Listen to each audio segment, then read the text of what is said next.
Hey everyone, so here is the first lesson of the Accessible Sound Design course.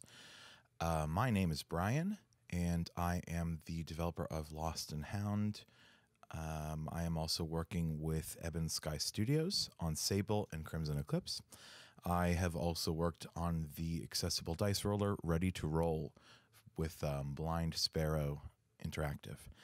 The purpose of this course is to create a way for sound design to be accessible to the audio games community, because I think that if we can raise the quality of everybody's sound design capabilities, obviously it's going to reflect that in the games that we're producing, and we won't have to rely on outside sources as much. So I am hoping that you are already somewhat, decently versed in Reaper. You've opened it, you've poked around a few times.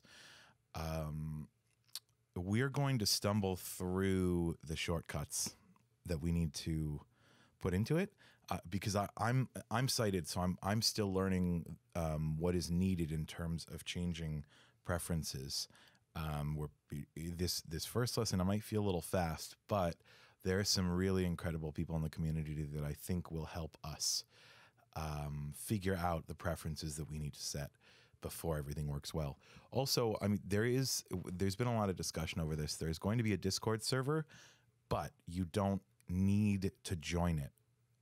Everything important is still going to be done on the audio games thread that I've started. If you get into Discord, that's awesome. It's just going to be a better way to organize the sound, kind of to create like an in-Discord wiki, I guess, that we can all contribute to. And if you really want to dig into sound design, I mean, this is a profession that is not shut down to you because of all this, because of Osara in Reaper and hopefully this course. So in terms of that, I mean, Discord is going to help you go much further. You don't need to do it because it's inaccessible in a lot of ways. But yeah. All right. So we mentioned the purpose. We mentioned creating sound for games, online asset libraries. That's a thing where you just sit and make sound design or sound effects and you sell them. I mean, why not you? That's where a lot of TV and films get their sound design from: podcasts, games, whatever. So this is something that's possible for you. There's also decent work in cleaning up bad recordings. There are things like if a lot of university content is recorded online, sometimes there's a distortion or a problem. I've had paying gigs where you're asked to clean up the audio. And I mean, that's a thing. And after a few lessons in this course, you can start down that road. Right. So we're using Reaper. We are using Osara, the plugin that has been linked in the thread. We're using NVDA. We're going to start with EQing, which is equalization. And that kind of just is a fancy way of saying like the texture of a sound. So, I mean, if you imagine a sound that is just raw, just coming right out of the microphone and onto a computer or whatever, imagine it like a ball of clay, right? And we're in the process of shaping something nice. A lot of times we need to take clay away from what we're doing. We need to take little chunks out. But sometimes we need to add some. That's going to be later. But right now we're focused on taking certain parts away from the sound through equalization, and it's really going to make these sounds shine. And I'm going to show you, and you're going to be doing it in the first lesson. We're going to talk about layering as well. Sound effects you hear in a movie, it's not one sound going into the microphone. It's probably, even a gunshot it's probably like 9 or 10 different sounds. If we're talking the dragons in Game of Thrones, I mean, that was like pig sounds, human yelling, all this stuff. There's so many layers. So even in a single sound effect that's like 3 seconds long, probably like 10 plus channels of layers. And we're going to work on that too. We're going to talk about compression filters in the future, other related filters. I'm not going to get into VSTs because, a lot of people really swear by them and get into them, but VSTs are just a shortcut to messing with EQ and compression and other really basic things. They'll save you time. But if you know how to do these things that I'm about to teach you, you don't need all that fancy stuff. It's just, it could be a time saver, sure, but it's really just a shorter path, which means your choices are to get, really amazing with these basic tools that I'm about to show you, or spend lots of money on inaccessible things that do the work for you. I would rather do it all myself, but I'm odd. All right, so in each lesson, I will talk about what we're going to do. I will then do it myself, explain what I'm doing, and then I'll give you an assignment, probably most likely on different files, just so that you're in new territory, but still have the knowledge to do what you need to do, if that makes sense. So that's how it's going to go on this first one. And in this first one, you're actually going to have two assignments. The first one is just reproducing what I'm doing. So just do what I'm doing and then reproduce it yourself. And that's kind of finding our feet as sound designers. Right. And again, I'm sighted. I'm going to screw things up here. And you got to have patience with me. Please let me know. I'm probably going to gloss over some step that's vital. We need to kind of piece together the teaching style here together. So have some patience with me, and tell me, what isn't going right, what steps I've skipped, and I'll adapt in the future. Cool. I would say the first setting that you need to change in Reaper is it uses beats and bars, which are just a larger group of beats. We don't want that. We're not going to work with music for quite a while, maybe not ever, but probably we will in like a basic capacity. But the first thing you want to do is when you get into Reaper, Alt V will bring up the view menu, and then you want the time unit for ruler selected, which is a menu or multiple options, and then you want minutes and seconds selected. This is a big deal, and it's really going to be confusing if you're trying to go through this assignment, and it'll as you scroll through, it'll tell you what bar you're on as opposed to what second of the file you're on. So that's important. Maybe I'll even just do that Adobe now, just so that I'm still getting used to NVDA, by the way. So Alt V. Docker Alt. I'm going to scroll down to time unit for ruler. It's almost all the way at the bottom. Mix big track trans undo video virtual shows time unit for rulers minutes seconds M. That's what we want.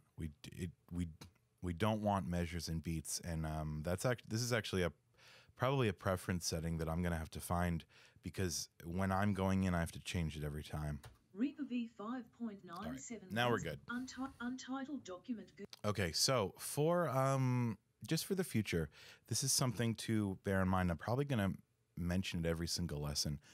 Choosing the right recording is a big deal, right? The sound's elementary, but when we're trolling free sounds or sound libraries, there's garbage in there, and we need to figure out exactly what makes for a good sound, or a sound that is potentially good through our editing that we're about to learn. So peaking is a phrase you need to know, and it means that the gain or internal volume is too high. So high that if something is peaked, it means it has gone so high in volume that it has distorted the sound file and it is unusable every single time. We're not going to have to worry about that probably for a little while, because we're just going to make sure that our volume stays at 0 or even -5 decibels when you're setting your master volume. We'll get to that in a minute. So peaking ruins a piece of audio. Not fixable. It just isn't fixable, which means it is the biggest thing sound designers have to be afraid of when you're recording something is when this will come in a lot, but also when we're saving or exporting a file, if there's a portion of it that is too loud, we're going to have a moment of distortion in it. So we need to think about that. The second thing that makes for a good recording is the source close to the microphone. You can't fix distance, right?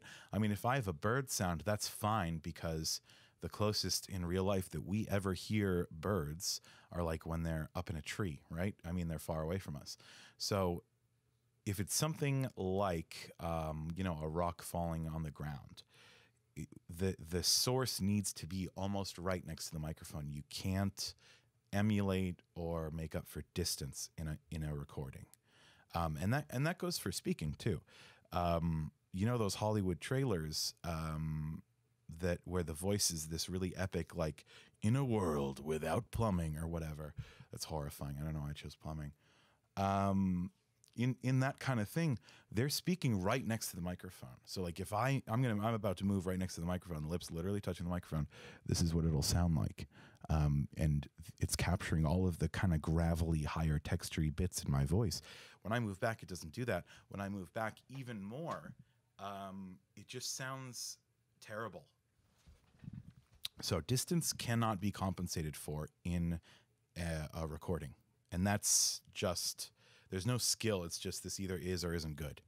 And the third thing is for location recording commercial music. This is actually a real problem with ambiance. When you want restaurant ambiance, when was the last time you were in a restaurant that didn't have music on? Or even in public, just walking around. This is a huge problem. If there's, Stevie Wonder or something playing in the background, you will be sued if you try to sell that recording.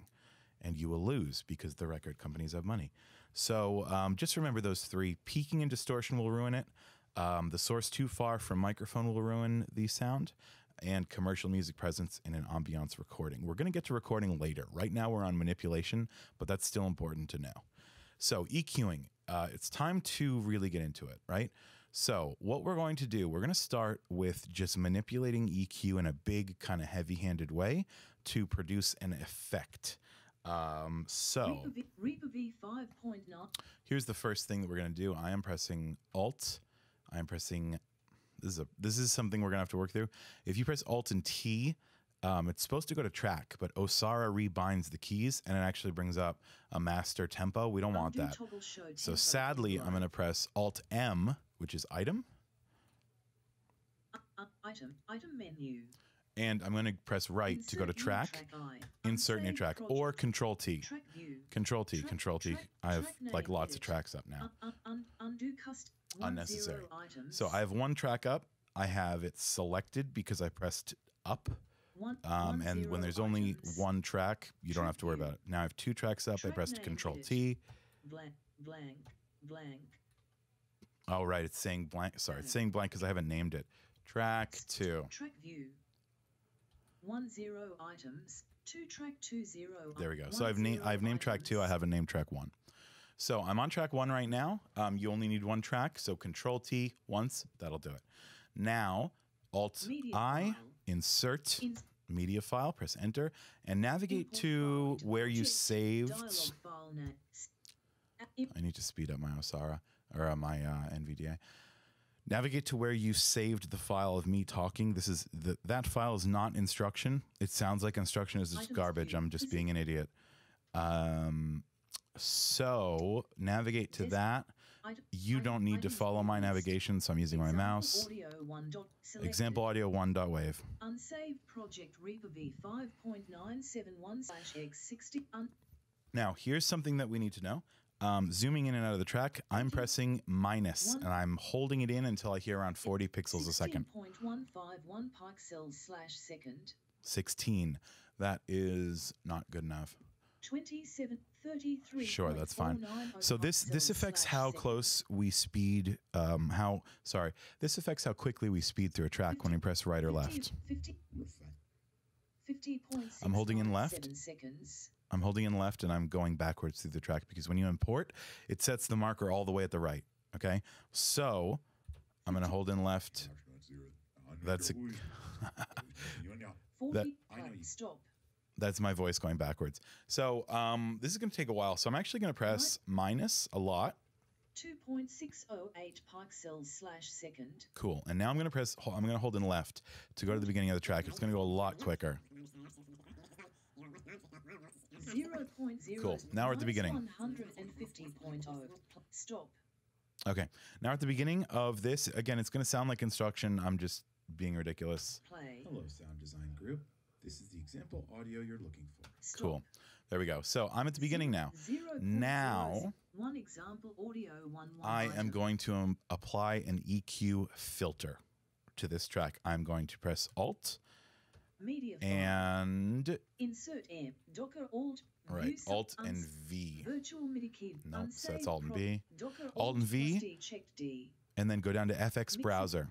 FX browser scan add FX to track 1 blank combo box Now- cancel tree view Tree view. You need to press tab until you hear tree view. And then you need to find EQ dynamics up and 2 down. delay 1 dynamics EQ 3 of 4 And then when you level do, press 1. enter. FX track 1 example audio 1 dialogue gain I now have my V2, EQ folder, filter window up. VST rear EQ All right, list app unsaved app there we go. Now I am in my, volume of unsaved project Reaper sorry, I'm still getting used to it. I'm in my FX window. It is up. And now I need to press tab until, edit you remove show show grid unknown output gain edit output select gain. output gain This is a big deal. Okay, this is danger. Don't raise it above 0. This is, there's a discussion of this in the thread on audio games, but if you raise it up too high, we could go into damaging your speakers. Just don't raise it. Don't raise it until, ideally it should probably be somewhere at like -3. minus 3.0 Because we want something in sound design called headroom. And that means room for the sound loudness or decibels to be high enough that the sound, sounds nice and loud. So I'm going to press tab. I've got it at -3. reset to show property frequency Here we go. HZ edit Frequency selected HZ edit. 100.0 I have it at 100. So this is the first thing we're going to do with my voice, right? We're going to try to make it sound like an old-timey radio. So I have it set at 100, and that is the kind of lower end of the male human voice. And that means that, well, I won't get into that too much yet. So yeah, sorry. So all we're trying to do right now is manipulate the EQ, the equalization, the texture, sorry, is what it translates to.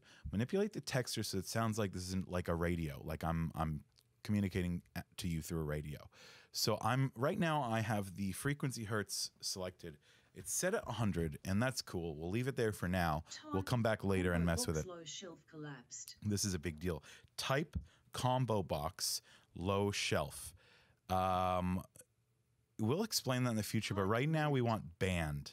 Oh yeah, band. Band And slider gain dB edit. gain dB. Selected 0.0. This is where we don't ever want to go above 0. If you put this high, like at +6 even, it'll get unpleasantly loud, no matter what the file is. So I'm actually going to put negative, I don't know, Selection removed 0. -30. Let's see how that Bandwidth sounds. Slider 2.00. Bandwidth means, if it's a small number like 0.1, bandwidth means only the frequency that you've put in is going to be muted or lessened, right?